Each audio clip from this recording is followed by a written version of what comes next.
ہم نے حکام بالا کو دلائل کے ذریعے واضح کیا کہ مرزا جیلمی گستاخ صحابہ ہے، جو صحابہ کی گردن کے پر تلوار کو رکھنے کی بات کرتا ہے۔ میں نے اس جمعے کے اندر کہا تھا اللہ تبارک و تعالیٰ کے فضل و کرم سے مرزے کے پر پرچے کو کٹوایا جائے گا۔ پرچہ کٹ چکا ہے،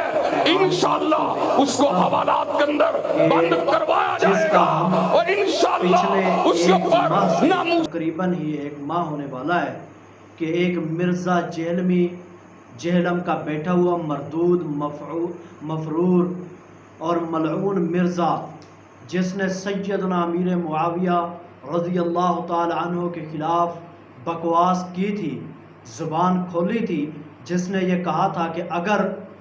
میں سیدنا امیر معاویہ کے دور کے اندر تو موجود نہیں تھا، اگر میں مرزا جہلمی اس کے دور کے اندر موجود ہوتا تو میں معاویہ رضی اللہ عنہ کے اوپر نعوذ باللہ تلوار سے لڑتا، ان کے ساتھ جنگ کرتا۔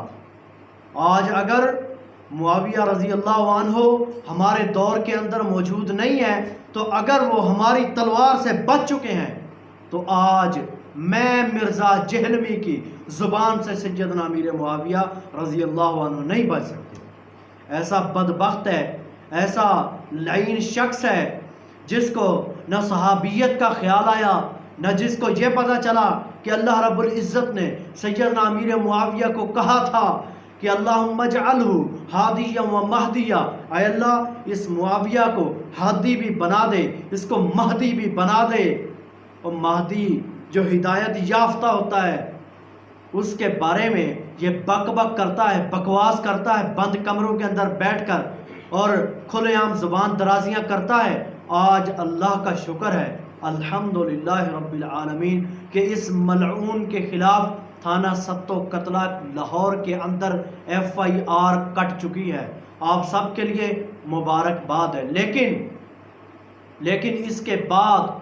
ہمارا جو لاہ عمل ہے، کیا FIR کٹ چکی ہے؟ کافی ہو چکا ہے؟ نہیں میرے بھائیوں، کافی نہیں ہو چکا۔ FIR کے بعد ہمارا مطالبہ ہے SSP انویسٹیگیشن لاہور سے اور اسی طرح دیگر عہدیداران حکام بالا سے کہ اس کے خلاف جب اس کی توہین بھی ثابت ہے، جب اس کی گستاخی بھی کھلے عام ثابت ہے تو پھر FIR کٹ چکی، پرچہ کٹ چکا، اب آخری جو الٹیمیٹم رہ چکا ہے، کیونکہ ہر چیز تو ثابت ہے، نہ تفتیش کی ضرورت ہے۔ تفتیش تو اس چیز کی ہوتی ہے جس کا جرم نامعلوم ہو یا جس کے جرم کے بارے میں کوئی اخفاء ہو، کوئی جرم چھپا ہوا ہو، اس کی تو جج یا DSP وغیرہ تفتیش کرتے ہیں یا DPO وغیرہ تفتیش کرتے ہیں، لیکن ایک شخص ہے جس کی گستاخی کھلے عام ہے اور وہ اپنی گستاخی کا اعتراف بھی کر رہا ہے۔